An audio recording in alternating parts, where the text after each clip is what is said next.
everybody, and welcome back to another episode of On the Table, or should I say, welcome to another On the Table episode. So guys, you might notice that it is quite bright now, and that is because I finally sorted a solution to my horrendous lighting situation, and it's like the most ghetto solution ever. And basically, I've got two of these crazy LED, like DPS6 lights that I mentioned in a video a while ago. I have one up there, as well as a really bright LED bulb. I have a strip light in my actual office ceiling as well, and the issue always was getting frontal lighted stuff, because these lights up here are just far too bright, and they basically make everything bright on top and they cast a horrific shadow down below. But as you can see, I've got quite a bit of brightness down here, and I guess I gotta show you guys, it's like the most ghetto solution to a problem ever. Let me just detach the camera. There we go. So yeah, basically, let me just see if I can turn this around without it popping off. So yeah, this is my lighting rig solution down here. These are battery operated lights. Yeah, so what we've got it extended up there. I actually broke it so it would fit on the side. So this basically sits underneath where the lens of my camera is, just behind it, so it shines through. We've got like a cable tie there. And yes, that is actually a USB cable that I've lashed it together with, as well as another cable tie as well. Like I say, it's the most ghetto solution that I could think of, because it was driving me insane. I've actually got a space so I can actually put the power to it and charge this light, but it works pretty well, and it does the job. To a degree. I wish it was more. Oh god, you can see the light flopping around all over the place there because it's broken. But yeah, so I really need to invest in some better lighting, but unfortunately I can't afford that. Well, I'm not going to be able to afford that for at least another 6 months. But anyway, this will do for now, this somewhat ghetto solution. So anyway, yes, welcome to the Pleasure Dome, guys. So what are we going to be looking at today? We're going to be looking at another bit of Mechanica stuff. There's more Necron stuff on the way, I promise you. Just that I got this done finally, and I really wanted to show you guys what I made of it. So a couple of you guys will probably remember me posting a little teaser pic of my of a crazy looking weapon. Some people thought it was an engine, some people thought it was what is indeed a plasma. It's basically a huge plasma mortar, and it belongs to this motherfucker right here. This is indeed, guys, a Thanatar class siege automata from Forge World, nonetheless. Now, there's a couple of things that you might notice that are slightly different on this, and the first thing being the actual arms are slightly different. Now, this is because when I got this, it was actually supplied with the wrong, well, it wasn't supplied with any way of connecting the arms to the torso. Basically, I'll zoom in on these bits, guys, so you can see. These bits here, I had to fabricate myself pretty much. It came with everything. Excuse me, I'm recovering from a cough still. It came with everything up to the elbow here, and nothing to connect. So these are actually, it's green stuff balls that I just rolled by hand and fitted to size. And this bit here, on the other side as well, is a part of the wrist section from the, whatchamacallits, the, where are they? These, let's move Thanatar out the back. They're basically from the other arm options that you get from these Casellan robots here, and they're the bits that would go around here that have the gun sticking out of. But it gave me just enough clearance to actually put it in and make it look legit. And if I didn't tell you guys, you probably wouldn't notice. But as a result of it, this guy looks like he's been doing some lifting. This guy looks jacked as fuck. Looks like he's about to just go toe-to-toe with a greater demon or something and just punch its lights out. Now, because of that, because of the fact that the arm assembly is slightly different, I actually had to use a different kind of ammo feed. Now, you'll notice that, again, this ammo feed here is slightly different, and this is because this is made out of a flexible piece of resin, Zinj Industries to be precise. They do these really great flexible ammo feeds, and they do all kinds of them as well. And I actually got this wasn't direct from Zinj, this was in a bits box that the Wargamer Viking good old Spud Tate gave me. And I thought, I'm never going to use this, but lo and behold, I was literally about to throw this out as well, because I was like, I'm never going to use this at all. Lo and behold, I actually found a way to use it, so that's great. There's supposed to be like 2 ammo feeds coming down from the back here.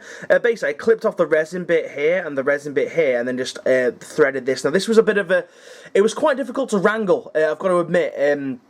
It was very annoying to have to, to basically bend and shape and then fit, but the width of it is perfect width for these, and obviously it looks like it could actually house these shells coming down here and spitting them all the way up to the Mauler bolt cannon, whatever it's got here. But overall, this was a really lovely model. Oh, another thing it didn't come supplied with, and again you wouldn't tell, basically there's these shin sections here, and I have actually forgotten which one I had to fabricate myself. One of these is legitimate resin. The other one is actually made with just green stuff. It's just a press mold that I took. But yeah, it turned out really, really well. The overall miniature was really, really lovely to paint once I actually finally kicked myself up the arse and did it. We're going to actually have a closer look at the plasma mortar, because this is really, really cool. I did some nice, well, I tried to do some nice object source lighting on the plasma mortar here. This is actually the only bit that moves as well. I obviously left this end cap off so that I could try and do some source lighting in the middle of it, and it kind of turned out alright. I've still not got object source lighting down to perfection yet. It's one of those things that you either get right or you don't get right, and then you have to repaint the whole fucking thing. So I go in there very, very cautiously when I'm doing object source lighting.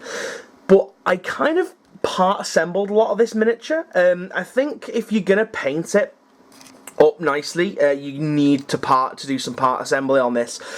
Basically, I part assembled the legs from the crotch plate here. They were fully assembled, and then I painted them, and then the in-between bit, which is up here, I painted that separate as well. The upper torso I painted separate, and then the arm sections I painted separate as well, and then obviously I left the plasma mortar separate. That was actually the first thing I painted, because I thought, you know what, I'm going to try and do a really nice job of this.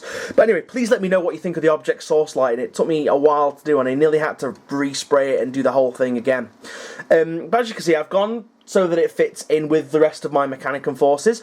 I'm kind of not going too heavy on the Horus Heresy Mechanicum stuff, because I want to be able to use it in 40k as well. Now, a lot of these, probably would be relics anyway, and they would probably still be used in 40k, just not very often. So I think I can get away with it, and I'm really looking forward to the day where I can have a really big battle when it comes and use all my Mechanicum forces together. Now, in fact, I'm going to pause the video a second, guys. I'm going to talk about the actual stats of this guy, because he's really, really good, and we'll talk about the points and stuff as well. So give me 2 seconds whilst I pull up the information. Okay, so to you it was merely a second, but to me it was like 15 minutes of trying to find the Army List PDF online, because I'm too cheap to buy the actual Army book yet. But yeah, so I will buy the Army book though, trust me, I will. It's a very nice book and I want it. So, the Thanatar Siege Automata, it will cost you a mighty 240 points, so that's quite a lot of points. That's nearly as many points as a Land Raider. More or less. It's weapon skill 3, ballistic skill 4, strength 8, toughness 8, so this thing's hard to kill. It's got 4 wounds, it's initiative 2, so it's going to be striking last in close combat, let's be fair. It's got 2 attacks, 3 attacks on the charge. I don't know whether or not it's technically 4, because the extra attack for having 2 close combat weapons, but we'll have a look at that in a second. And it has a 2+ armor save, which is freaking awesome.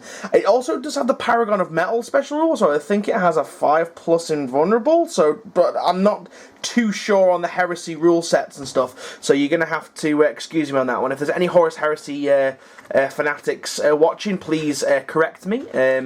Citation needed and all that bollocks. In regards to the weapons it has a helix pattern plasma mortar. Now, we've said that before. Now, what it actually does is it's pretty cool. Its range is 12 inches to 48 inches, so if it's within 12 inches, it cannot be fired. It can either be fired stationary or on the move. It's strength 8, AP 2, so pretty good at killing most things. If it's fired stationary, it's 12 to 48 inches. If it's fired on the move, it's 12 to 24 inches. It's Ordnance 1, Barrage, Large 5-inch Blast, Plasma Wave, which is pretty cool. Now, Plasma Wave in a second is I'm going to tell you, is really cool. Now, if you...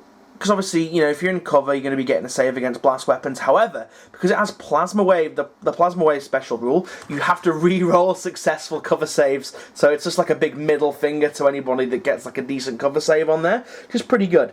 It has a, obviously, you can give it a searchlight, enhanced targeting array. I think an enhanced targeting array means that it ignores -1. It minuses 1 to your cover save. So if you got a 5+, it becomes a 6+. 6+ becomes nothing. It also has, I think it's a Mauler bolt cannon. I'm not too sure on the actual rules of the Mauler bolt cannon, but I think it's pretty beastly. I think it's basically a heavy bolter, essentially. Maybe twin-linked or something. Again, I'm not too sure on the actual rules for the Horus Heresy weaponry and stuff. Special rules, Cybernetica Cortex, Reactor Blast, and Lumbering Advance. Not sure what much those do, but I think... the Reactor Blast thing is when it dies, it has its own table that it rolls on, and it basically just fucks shit up, because essentially, what you've got in the back here, this is a nuclear fusion reactor. Yeah, the Mechanicum, they're not very good on clean energy. So basically when this goes off, this basically goes off like a thermonuclear device and blows the shit out of everything. Let's have a little look at the paint job and stuff again. Again, I've gone in for some lovely like engine oil effects on the back, because again, I feel that something like this would be really, really well maintained by the Mechanicum, being that it's pretty much almost an AI, and I mean almost. There's been, you know, in the Horus Heresy books, there's like reports of these Thalax and Thanatar constructs kind of moving and acting by themselves, because basically in here there is a servitor brain, if I'm led to believe right, or something. It's like a stripped down, shackled AI almost. Again, I could be completely wrong, citation needed. But anyway, guys, it's a really fun model to paint if you like doing metallics and stuff. I painted this relatively quickly, just with a bit of wash and a bit of basic overbrushing. Obviously there's many, many better ones, but I think because I took the time to do the object source lighting, it really makes it pop. Especially when we've got this like green lens here as well, which looks really, really nice. I'm going to do some beauty shots on this as well, on this one, because I've finished the base rim and things like that, so we'll see that in just a second. In fact, that's pretty much it now, actually, guys. I'm going to roll the beauty shots for you. But as always, guys, don't forget to like, favourite, and subscribe. If you're new to this, don't forget to give me a like and a thumbs up. Drop a comment down below in the doobly-doo. Like I say, what do you think of the object source lighting? What do you think of the whole miniature in general? Have you had one? What are your thoughts on it? Was it easy enough for you to paint and to build? I'd like to know. But anyway, guys, that's it for me. It's time to roll the beauty shots. Thank you very much. Don't forget to like, favourite, and subscribe. I've already said that. Also, don't forget to check out the Facebook group for more little tidbits as to what's going on. But anyway, guys, thank you very much for watching. See you now, and goodbye.